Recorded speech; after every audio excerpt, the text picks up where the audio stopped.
If I had been hired as a screenwriter to write the opening scene for a new film adaptation of J.R.R. Tolkien's The Lord of the Rings, I could think of a few interesting ways that I might introduce the story. Maybe Gandalf riding into Hobbiton, Bilbo writing his book at Bag End, or Frodo relaxing in a sunny glade.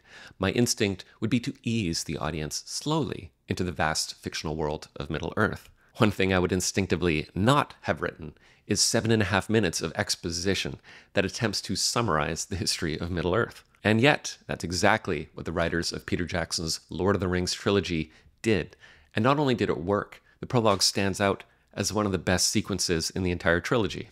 So in this video, we're going to look at how this prologue solved the very complex puzzle of how to introduce the world to the Lord of the Rings films, despite breaking all of the rules that normally apply in screenwriting. It's easy to forget now, after 25 years, the anticipation that preceded the theatrical release of The Lord of the Rings. It was, and still is, one of the most popular novels of all time, one that seemed ripe for a cinematic adaptation. However, the book had long been proclaimed unfilmable owing to its narrative complexity and to the technical limitations of filmmaking technology at that time. So when the film finally released in 2001, when the curtains pulled back and the film began to play, the world held its breath for that all-important first impression. And the question on everyone's mind was, did Peter Jackson and his crew actually manage to pull it off? And I can say for me personally, the answer was immediately and unequivocally yes. The film opens on a black frame with ominous music. A mysterious voice speaks in an unknown language. The world is changed. I feel it in the water. I feel it in the earth. I smell it in the air. Much that once was is now lost. For none now live who remember it.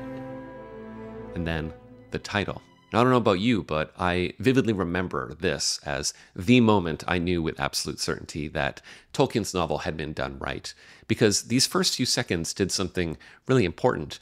They communicated respect for the literary quality of the source material. And that was important because everybody knew the fundamental challenge of adapting this story for the big screen was to preserve its literary quality, the thing that made it enjoyable to read. The challenge of actually doing this is obvious. The more detail you include, the more bookish history and lore you try to squeeze into the film, the more you risk overwhelming the cinema-going audience with information and kind of losing sight of the drama that's needed to push a movie forward. And that's, of course, why any sensible screenwriter would caution against the temptation to educate the viewer about the history of Middle-earth right up front.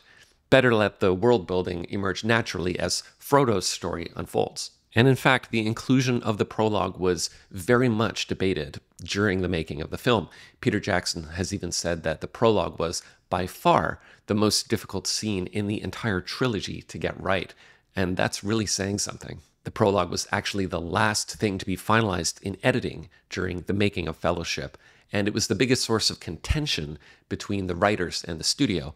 Despite being the ones who insisted on the film having a prologue, New Line wanted it to be trimmed down to just 2 minutes. So the prologue was really a puzzle more than anything. It had to find a very delicate balance of exposition and narration. One of the first questions to answer was, from whose perspective is this prologue being told, and therefore whose voice is telling the story? And believe it or not, the original answer to this question was Frodo.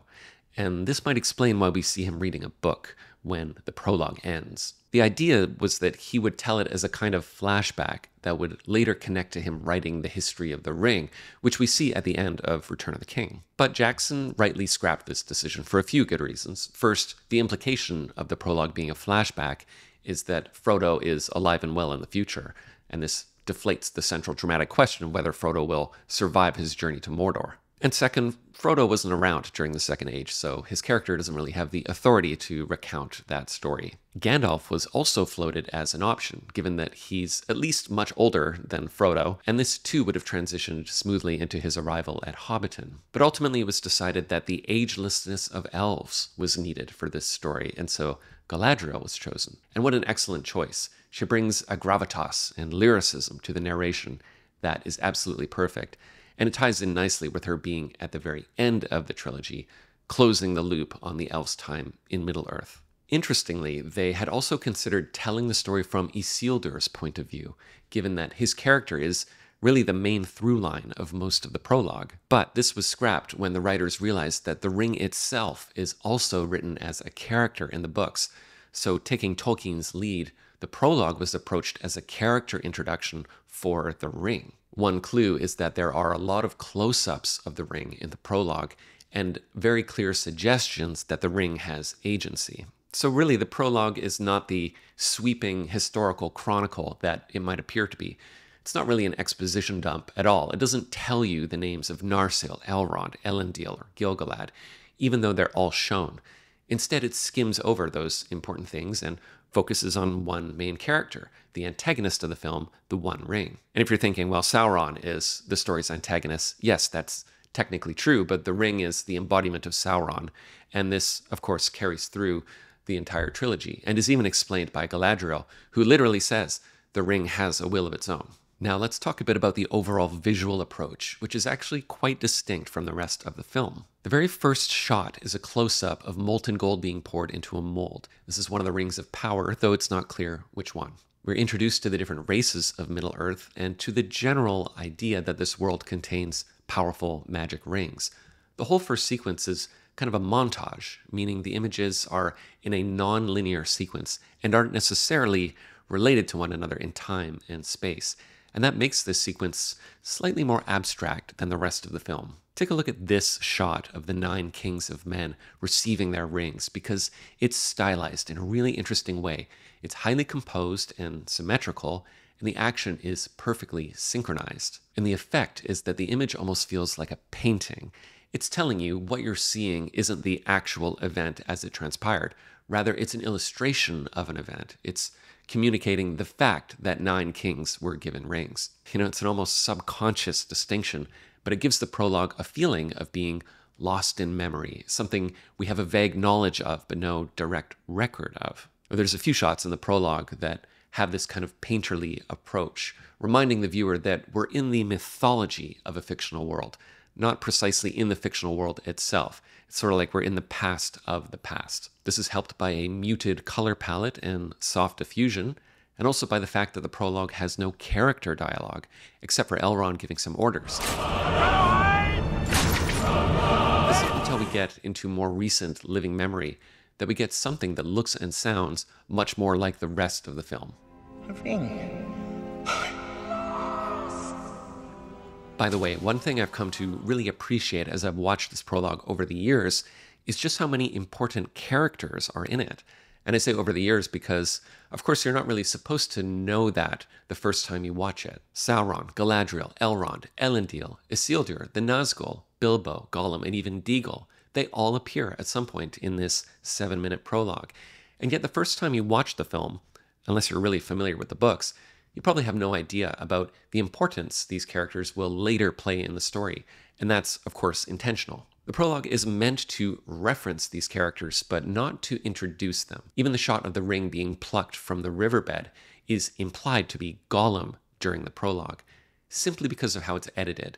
It's not until Return of the King, when this exact shot is repeated in its prologue, that it's revealed that this shot is actually Deagol's hand in the Anduin River. I'd imagine that the writers would have at least considered the possibility of showing Smeagol and Deagol in the prologue, but they chose not to because it wasn't really a necessary step in the ring's journey to show at this moment. The critical story beats in the prologue are the forging of the Rings of Power, the forging of the One Ring, the War of the Last Alliance and the destruction of Sauron, the finding of the ring and the treachery of Isildur, and finally Gollum's encounter with Bilbo from The Hobbit. But there is a lot more that the writers could have chosen to include in this sequence, so it's kind of interesting to think about why they didn't. Take, for example, this short scene in which Elrond witnesses Isildur's failure to destroy the ring in Mount Doom. This sequence actually does not appear in the prologue. It occurs during the Rivendell sequence when Elrond recounts the story to Gandalf. Again, this decision might seem counterintuitive because first-time viewers might not fully understand the context of this scene, but the trade-off is that it communicates some very important information that is important for this moment in the overall story.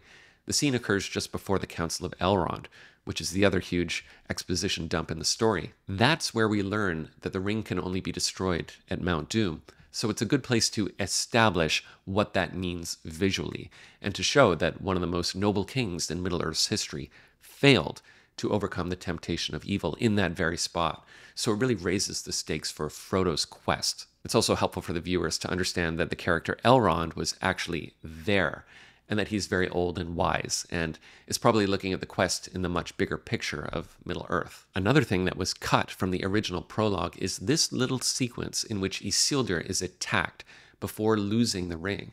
The theatrical cut goes directly from the attack to his body floating in the river.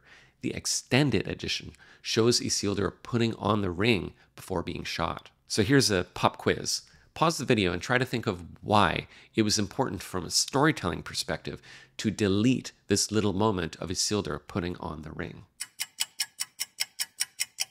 Well, congratulations if you figured out that Isildur's disappearing spoils this important moment, the first time Bilbo puts the ring on.